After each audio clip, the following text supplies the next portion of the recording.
Bon, bienvenue à la capsule. Hey, vous êtes loin. C'est des extrémités de l'Église. Donc, c'est-tu mon oreille ou on a un son? OK. Parce que des fois, ça s'est de même normal, moi.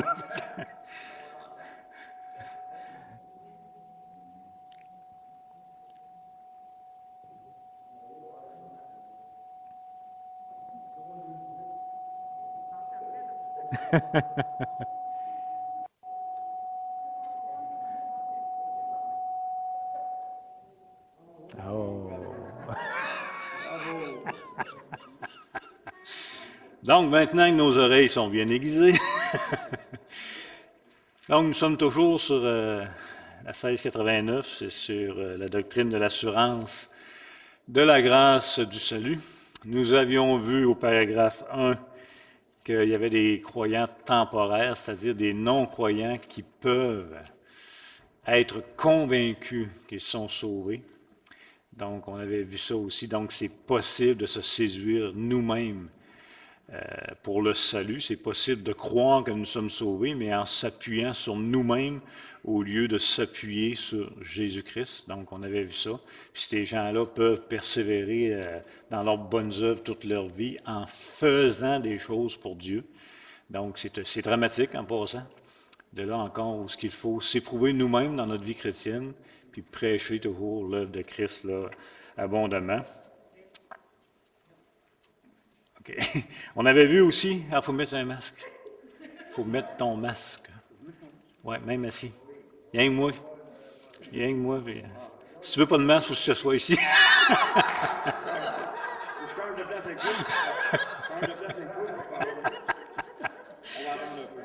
Donc, on avait vu aussi que, par contre, les croyants, dès cette vie, peuvent avoir cette joie, peuvent avoir cette assurance du salut, dès maintenant, et en profiter pleinement.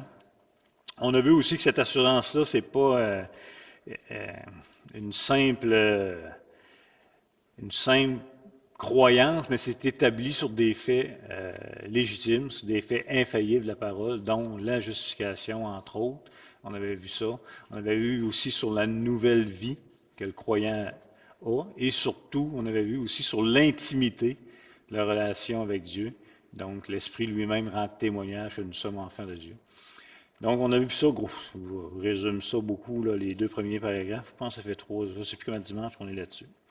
Mais c'est une doctrine vraiment importante. C'est pas si simple que ça. Et ce matin, donc si j'en résume ce que je viens de dire, on a vu que les non-croyants peuvent se tromper eux-mêmes. Par de faux raisonnements, ils se croient sauvés par ce qu'ils font. On a vu que le vrai croyant, lui, peut avoir dès cette vie une réelle assurance de son salut et être dans la joie. Et on a vu que cette assurance du salut repose sur une certitude infaillible, c'est-à-dire la justification, la nouvelle vie et l'intimité. Maintenant, le paragraphe 3 qu'on va voir aujourd'hui, lui, il répond à les questions suivantes. Il va répondre, est-ce que tous les croyants ont cette assurance du salut? Est-ce que tous les croyants ont cette assurance du salut? Ça va répondre aussi, est-il possible d'être croyant sans avoir l'assurance du salut? C'est posé autrement. Et que faire si vous êtes un croyant et que vous ne possédez pas cette assurance du salut? Donc, c'est un peu le paragraphe 3, on va le lire ensemble. Donc, à la page 52, paragraphe 3. Cette assurance infaillible n'appartient pas à l'essence de la foi. Aussi, un vrai croyant peut-il attendre longtemps et se battre avec même difficulté avant de l'avoir? Cependant, étant rendu capable par l'Esprit de connaître les dons gratuits que Dieu lui fait, il peut y parvenir sans révélation extraordinaire par le seul bon usage de moyens, qu'on pourrait rajouter de moyens ordinaires.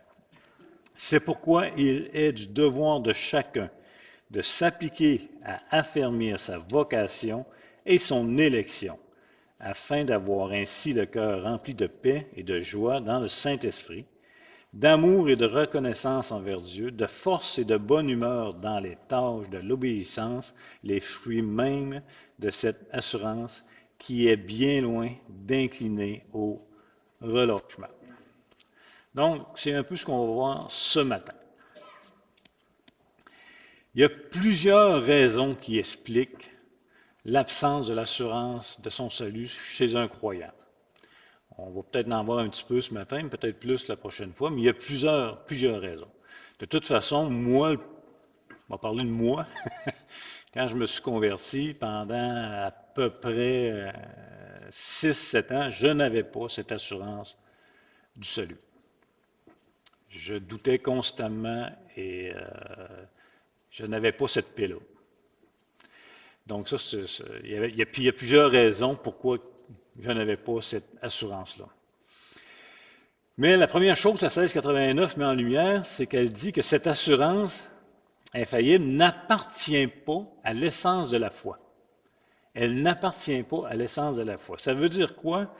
Ça veut dire qu'il est possible d'être sauvé et de ne pas être certain, de ne pas avoir la certitude que nous sommes sauvés. Elle me dit, ça ne se peut pas. Je pense que oui, ça se peut. Je ne le pense pas, je le crois. Donc, c'est possible que quelqu'un soit sauvé et il ne le sait pas vraiment. C'est possible. Ça, c'est une première constat à prendre en ligne de compte. Puis il faut se rappeler constamment la justification, c'est un statut légal devant Dieu. C'est objectif, notre salut. Lorsque nous avons cru, nous avons eu une nouvelle position devant Dieu. Nous sommes déclarés justes, un côté objectif. C'est reçu par la foi. Ce n'est pas subjectif à prime abord, le salut. C'est objectif. Donc, ce n'est pas un ressenti dans notre cœur systématiquement. Donc, il y a beaucoup de vous vont dire, moi, lorsque j'ai écrit, je l'ai senti, puis c'est vrai, il n'y a pas de problème, mais ce n'est pas une obligation. Ça, c'est le côté subjectif du salut. Mais le côté objectif, lorsque tu te tournes vers Dieu, qui t'attire, tu es déclaré juste devant Dieu, puis ça se peut, on entend des témoignages, là, on n'aura pas de nom, ça se peut que tu n'aies absolument rien senti, puis tu restes dans le doute. Donc, c'est possible d'être sauvé sans en avoir la certitude. Ça, c'est un point. Il est possible aussi d'attendre longtemps et même peut-être que des gens jamais vont avoir cette certitude-là dans leur vie.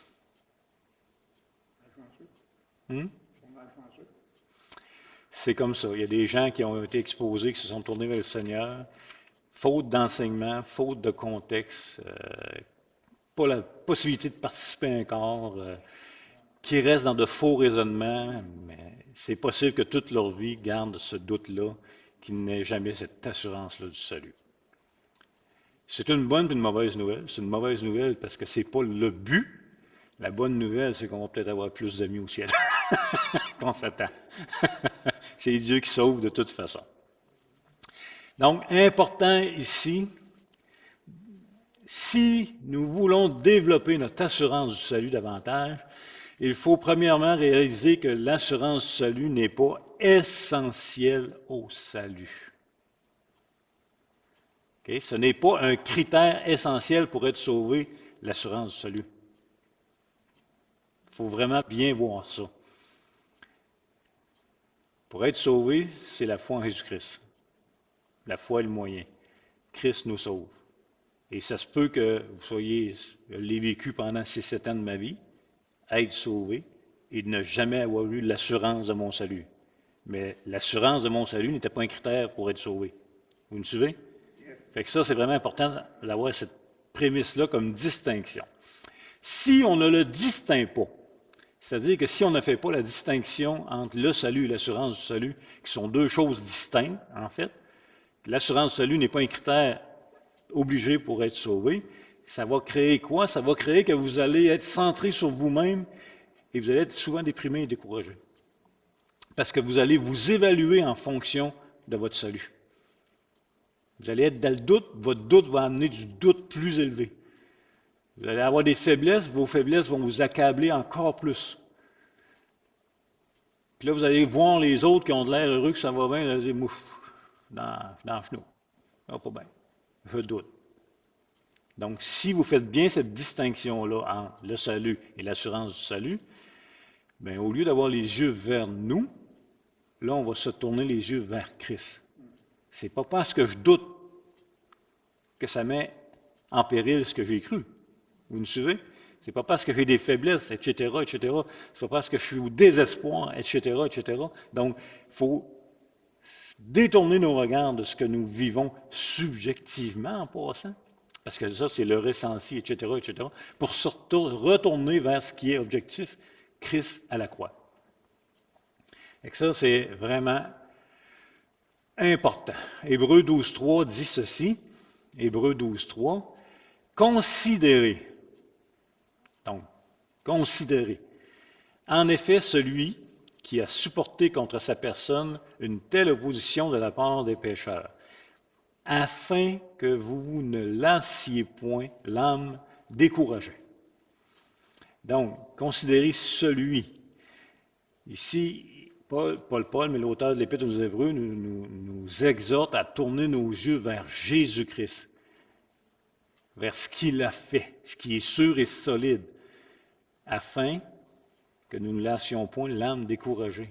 Si on a les regards vers nous sur ce qu'on vit et ce que nous ressentons, ça se peut qu'on vienne décourager.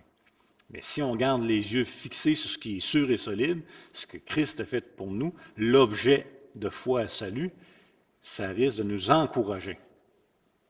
Ça va là-dessus? Donc, deuxièmement, la 1689 nous rappelle que cette assurance du salut est possible par l'œuvre du Saint-Esprit dans le croyant. Ce n'est pas que c'est impossible, c'est possible et c'est souhaitable. Mais ça ne veut pas dire que parce que c'est possible et souhaitable qu'on l'a systématiquement, que ça va bien. Fait que c'est ça la différence. Mais oui, c'est possible et c'est par l'œuvre du Saint-Esprit. Et elle précise que c'est par des moyens ordinaires et non par des moyens extraordinaires que nous pouvons y parvenir. Là, encore une fois, pourquoi que la 1689 va parler de extraordinaire versus ordinaire? Bien, encore une fois, c'est le contexte de la Réforme, où ce que l'Église catholique romaine enseigne, dans le Concile de Trente, en opposition à la doctrine de l'assurance du salut, que ce n'est pas possible d'avoir l'assurance du salut, à moins d'une révélation extraordinaire qui est limitée à une quantité, je ne sais même pas c'est quoi exactement qu'ils entendent par ça, mais c'est vraiment des exceptions par une révélation de Dieu extraordinaire. Donc, je ne sais pas ça représente quoi exactement, pas fait de recherche. Donc, la 1689 va venir préciser, ce n'est pas par des moyens extraordinaires que vous pouvez avoir l'assurance du salut, mais par des moyens ordinaires. C'est un contraste. Donc, pas besoin d'attendre une révélation spéciale, extraordinaire, pas besoin, mais par les moyens ordinaires par lesquels Dieu communique ses grâces. Les moyens ordinaires par lesquels Dieu va communiquer ses grâces. Puis là, encore une fois, je dis tout le temps, faites attention, c'est important, ce sont les moyens que Dieu a définis par lesquels il va communiquer ses grâces, et non les moyens par lesquels le croyant pourrait décider et définir par lesquels Dieu va communiquer ses grâces. Où est-ce qu'on le voit, où est-ce que c'est le plus flagrant, c'est toujours lorsqu'un croyant abandonne le corps. Il abandonne le corps, mais quand on jase avec lui, il dit qu'il n'a pas abandonné les moyens de grâce. Il dit qu'il a encore sa communion avec Dieu, qu'il fait son culte personnel, qu'il lit sa parole chez eux, puis tout ça, puis ça va bien. Donc, il y a un piège, là.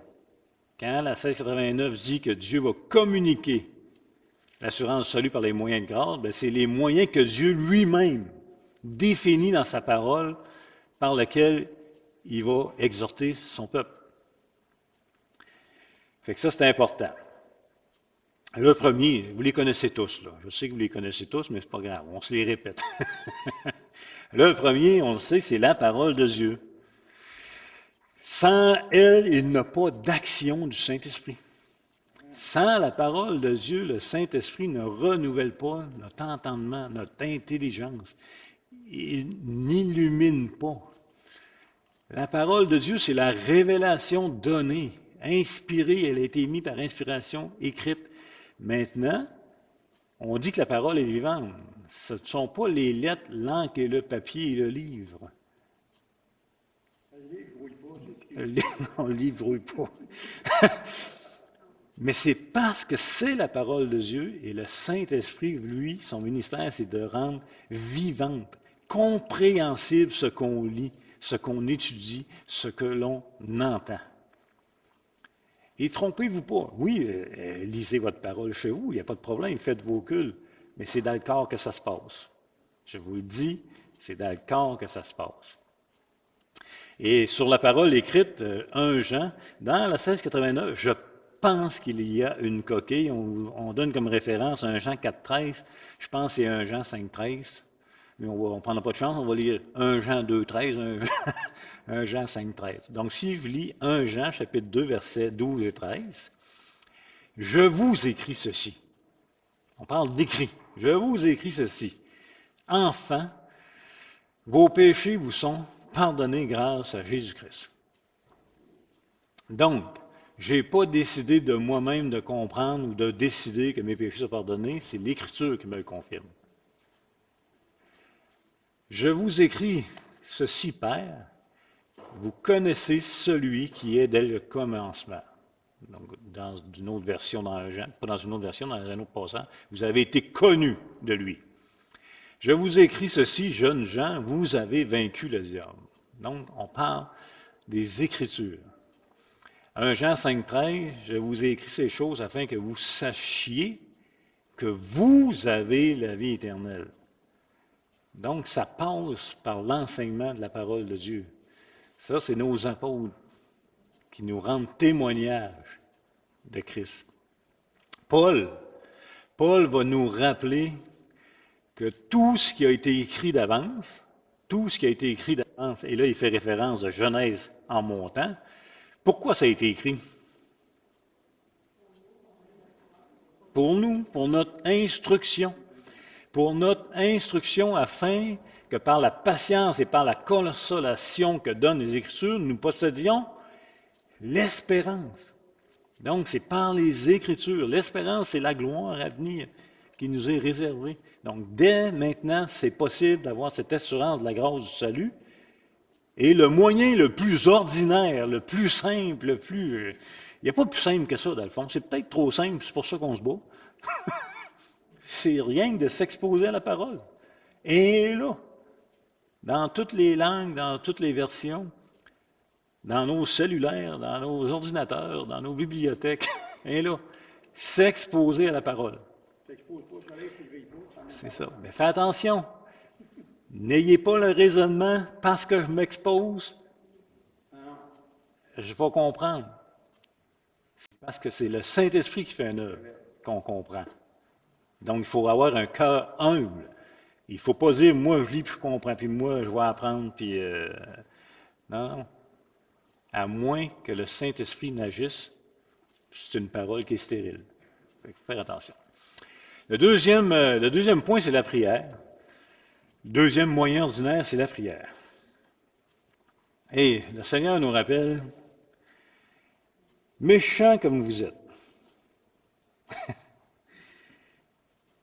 Il dit, vous savez donner des bonnes choses à vos enfants.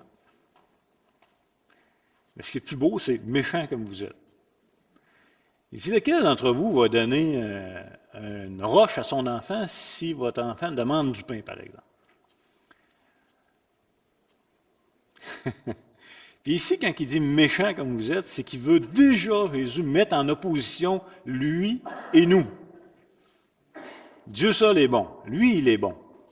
Là, il va dire, moi, je suis bon, mais vous expliquer de quoi? Vous êtes méchant. Mais malgré votre méchanceté, quand vos enfants vous demandent du pain, vous ne leur donnez pas une roche pour qu'ils se pètent les dents, vous leur donnez du pain, qu'ils se nourrissent. Bon. Le point suivant, si je donne du pain quand mon enfant m'en demande au lieu d'une roche, je ne lui donne pas du pain parce qu'il le mérite. Je lui donne du pain parce que j'ai déjà un cœur incliné à prendre soin de mon enfant. C'est rien que pour ça. Et pire, des fois, on va dire, lui, il a besoin de ça. Mais je vais attendre qu'il me le demande. Alors, pourquoi tu vas attendre qu'il me le demande? Je vais attendre qu'il me le demande parce que quand il va me le demander, ça va développer une assurance, ça va développer une communion, puis il va finir par comprendre que je l'aime pour de vrai. Ça, c'est nous, méchants comme nous sommes. Nous avons le cœur incliné vers nos enfants. Vous savez tous, là, ceux qui ont des enfants, vous arracherez le cœur pour leur donner. Mais ce n'est pas parce que vous arrachez le cœur pour leur donner que vous êtes bon. On reste méchant. Maintenant, de plus forte raison, le parallèle, notre Père céleste, lui seul qui est défini comme bon dans les Écritures, ne nous donnera-t-il pas ce que nous avons besoin? C'est gros comme parallèle. Et notre Père céleste, il répond à nos prières, pas premièrement à cause qu'on lui demande, pas premièrement parce qu'on le mérite, parce que lui-ci, il a un cœur incliné à prendre soin de ses enfants. Pourquoi il répond à nos prières? C'est parce qu'il nous aime. Pourquoi il faut prier? Pour le connaître. C'est le moyen que Dieu nous donne pour développer notre communion avec lui, pour le connaître. Ah ouais, t'es concerné par ça? Ah ouais, tu prends soin de moi? Ah ouais, t'es fidèle? Puis il va attendre, il va stimuler. Au lieu de donner des fois trop vite, il va stimuler pour qu'on ressente ce besoin-là d'être réconforté et on va s'adresser à lui. Mais pensez pas que c'est à cause de nos mérites, pensez même pas que c'est à cause que vous le demandez, ça c'est le moyen. Mais c'est à cause que, premièrement, il y a un cœur incliné vers les siens. Il en prend soin, il les tient dans sa main, il n'y a pas un feu de la tête qui tombe, etc. Puis le parallèle est avec nous et nos enfants. Je pense que c'est flagrant. En tout cas, c'est réconfortant. Donc, deuxième moyen, simple, la prière. On a accès jour et nuit, privons-nous pas. Dévoilons notre cœur, de toute façon, il le connaît. Un coup, tu as passé à travers cette étape-là, là, me semble que c'est le fun. Il le connaît, ton cœur. C'est ça. Le troisième, c'est le repas du Seigneur. Bien, la coupe et le pain sont la communion au sang et au corps de Jésus-Christ, troisième moyen ordinaire. Donc, chaque fois que nous prenons la Sainte Seine, que nous communions, on se rappelle sa mort et sa résurrection, et surtout notre foi, notre assurance qu'il revient bientôt. On dit tout le temps, on y va ou il revient. C'est un des deux. Mais si on y va, c'est pour revenir en passant. Il ne faut pas penser qu'on va rester au ciel. C'est un lieu temporaire, le ciel. Nous allons revenir sur cette nouvelle terre, nouveaux cieux, une recréation, puis on va passer l'éternité dans un corps physique glorifié sur une terre. Rappelez-vous, tout ce que Dieu a la création, tout est très bon. C'est pas parce qu'on vit sur une terre déchue que c'est plus bon. Ça va revenir. Quatrième moyen ordinaire, communion fraternelle. On en parle souvent, là, c'est communion fraternelle, ça fait du bien. Ça fait tellement du bien. Je dirais, Paul avait toujours hâte de visiter les églises. Et il donne deux raisons. Il va dire, j'avais hâte de vous communiquer, de vous visiter pour vous communiquer quelques dons, pour les encourager, les exhorter. Mais il disait aussi, pour que vous, le corps, me communique aussi. Il disait, afin que d'une foi commune, nous soyons encouragés.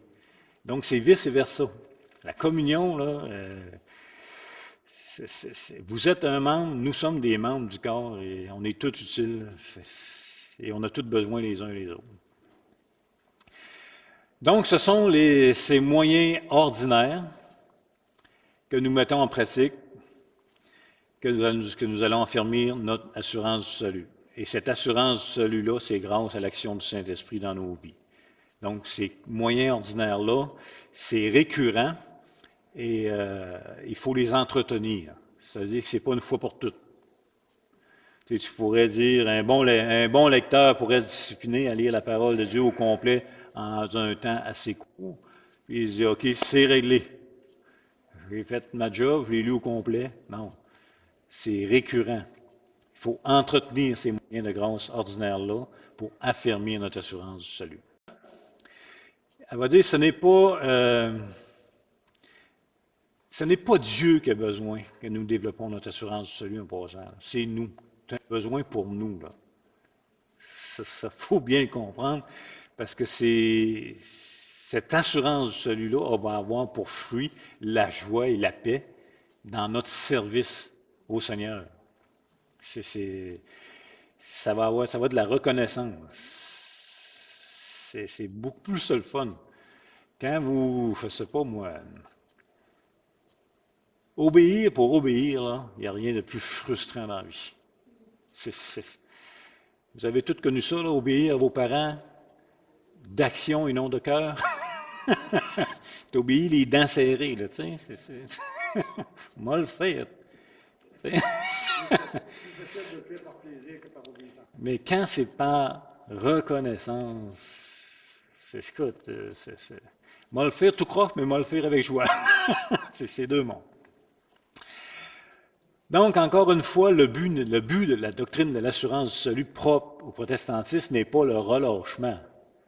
En passant, il y en a qui vont se relâcher, puis ça fait partie de la game. Il y a tout le temps des gens qui vont en profiter, peu importe. Ce n'est pas notre problème. L'idée, nous, c'est qu'on l'enseigne, on y croit que c'est une doctrine importante, parce que ça amène la joie et la paix. Et quand on est accablé par la connaissance de nos péchés, de nos faiblesses, bien, cette doctrine-là nous rassure, parce qu'on retourne nos regards vers Jésus-Christ et non vers nous. Je ne pensais pas que ça serait sinon. OK.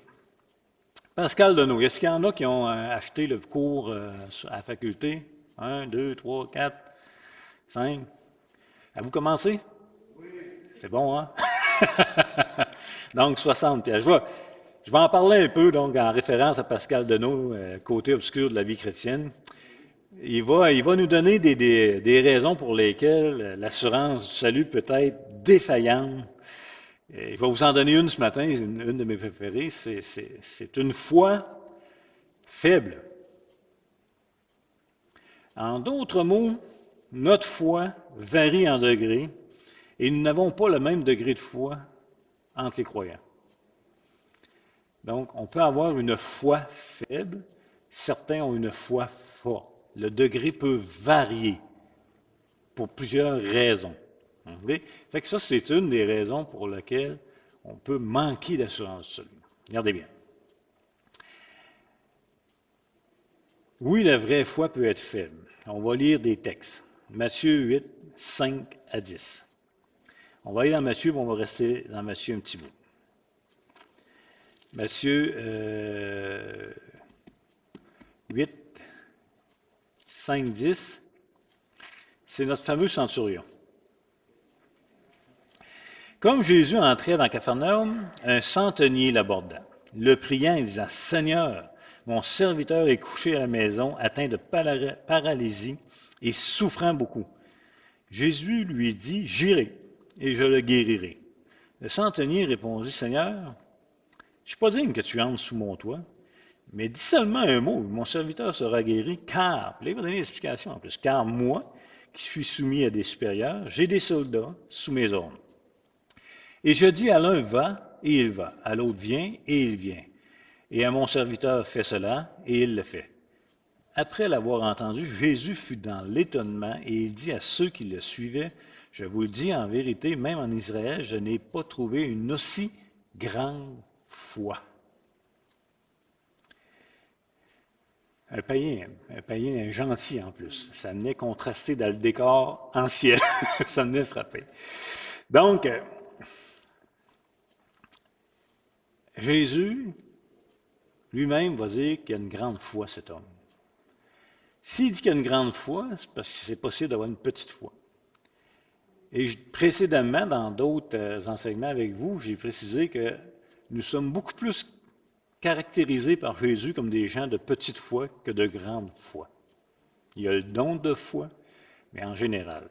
Et de façon générale, Jésus, à plusieurs reprises, a dit à ses disciples que leur foi est faible ou petite. Est-ce que c'est épeurant? Pas vraiment. Si vous comprenez bien, ce n'est pas épeurant si vous comprenez bien que Jésus ne leur dit pas qu'ils n'ont pas de foi. Il leur dit qu'ils ont une foi, mais qu'elle est petite. Donc, il n'est pas en train de mettre en doute leur salut. C'est pour ça que c'est rassurant.